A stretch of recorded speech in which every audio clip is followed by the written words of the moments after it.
जहाँ बाबरी मस्जिद है वो राम जन्म भूमि नहीं है। सर्वे से साबित हुआ कि यहाँ कोई दूसरी इमारत नहीं। फूट पड़े हैं मसाइल के इस मस्जिद को भी लो, इस मस्जिद को भी लो, इस मस्जिद को भी लो, इसके ऊपर इन तमाम कवानीन और कवाइद की लाइब्रेरियों को, इनके किताबों को आग लगाओ। जमीयत उलमा-ए हिंद के प्रमुख मौलाना अरशद मदनी ने दावा किया है कि ज्ञानवापी परिसर के अंदर हिंदू भक्तों द्वारा जिन मूर्तियों की पूजा की जा रही है उन्हें बाहर से लाया गया है। मदनी ने कहा, अगर मंदिर होती तो मूर्तियां तहखाने में लाई नहीं जाती, वो बाहर से लाई गई मूर्तियां हैं, यहाँ शुरू से कोई मूर्ति नहीं थी। जब मूर्तियां पहले से थी नहीं तो ऐसा कैसे हो सकता है कि वहाँ पे मंदिर था और उसकी जगह पे मस्जिद बना दी गई? ये सरासर गलत है। मीडिया से बात करते हुए उन्होंने दावा किया कि जो बातें कही जा रही है कि वहाँ मूर्तियां हैं और मंदिर के निशान हैं, ये वो जगह है जो मस्जिद से अलग है। जहाँ मस्जिद है वहाँ मंदिर था, इसका कोई सबूत नहीं मिला है। उन्होंने कहा, मथुरा हो या ज्ञानवापी, वहाँ कभी कोई मंदिर नहीं था, ये इस्लाम की आस्था के खिलाफ है। मदनी ने ASI के सर्वे पर भी सवाल उठाया है। उन्होंने कहा है कि यहाँ मूर्तियाँ लाई गई है और पूजा की जा रही है, इससे पहले यहाँ कोई मूर्तियाँ नहीं थी, तो फिर ये कैसे कहा जा सकता है कि मूर्तियाँ रखी गई है? इसका मतलब है कि सर्वेक्षण रिपोर्ट गलत है, वो बिल्कुल भी सही नहीं है। उन्होंने अपनी बातें रखते हुए आगे कहा कि ऐसा ही चलता रहा तो किसी भी धर्म को फैसला नहीं मिलेगा।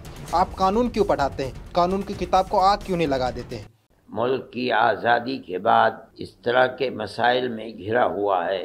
बाबरी मस्जिद का मसला था, लेकिन उसी ज़माने में मुख्तलिफ़ मस्जिदों के मसले, ख़ुद दिल्ली की जामे मस्जिद का मसला है, अहमदाबाद की मस्जिद का मसला है, संभल की मस्जिद का मसला है, मथुरा है, ये तमाम मसाइल उठ रहे थे। लेकिन इस वक्त जिस तेज़ी के साथ ये मसाइल उठे हैं, उनसे ये महसूस होता है कि कानून को सामने रखकर फैसला करने की जिम्मेदारी जिन कोर्टों के ऊपर है, वहाँ ऐसी लचक और ढील पैदा हुई है कि जो लोग इबादतगाहों पर कब्ज़ा करने का प्रोग्राम चाहते थे, उनको सहूलत और आसानी मिल रही है। कांग्रेस गवर्नमेंट के ज़माने में सन 91 का कानून बना था, हमें उसके ऊपर भी ये एतराज़ था कि बाबरी मस्जिद को इससे अलग क्यों किया जा रहा है, लेकिन किया गया क्योंकि जमीयत उलमा ही उस केस को लड़ रही थी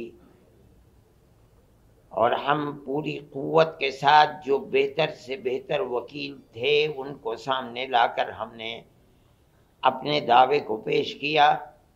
और हम बार बार ये बात कहते थे कि सबूत और शवाहिद की बुनियाद के ऊपर, यानी कानूनी दलाइल की बुनियाद पर जो फैसला सुप्रीम कोर्ट का होगा, हम उसे कबूल करेंगे। सुप्रीम कोर्ट का एक फैसला कि मस्जिद अपनी जगह है, किसी मंदिर को तोड़कर नहीं बनाई गई, यानी जहाँ बाबरी मस्जिद है वो राम जन्म भूमि नहीं है। ये फैसला कोर्ट ने दे दिया सुप्रीम कोर्ट में। ये दलील थी, सर्वे हुआ था, सर्वे से साबित हुआ कि यहाँ कोई दूसरी इमारत नहीं थी। लेकिन एक दूसरा फैसला कि हम ये मस्जिद अखाड़े को देते हैं, इसकी कोई दलील, कोई सबूत, कोई शवाहिद नहीं है।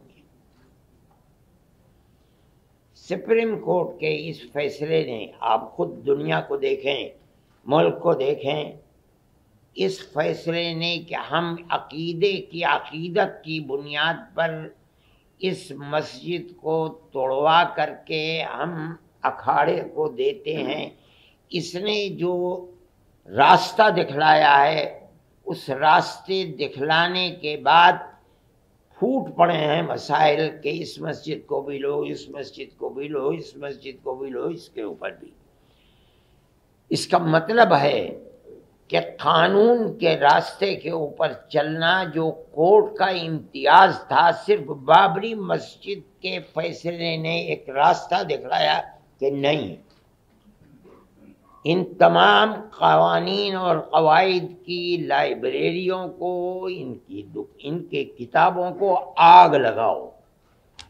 کوئی چیز نہیں ہے. فیصلے مذہب کے اندر جو بھی ہوں گے وہ عقیدے کی بنیاد کے اوپر ہوں گے، عقیدت مندی کی بنیاد پر ہوں گے. تو ملک کیسے چلے گا؟ خیر، اس خبر پہ آپ کیا سوچتے ہیں کمنٹ باکس میں ضرور بتائیں، اور ایسے تمام خبروں کے لیے دیکھتے رہیے چیتنا منچ. بہت بہت دھنیہ واد.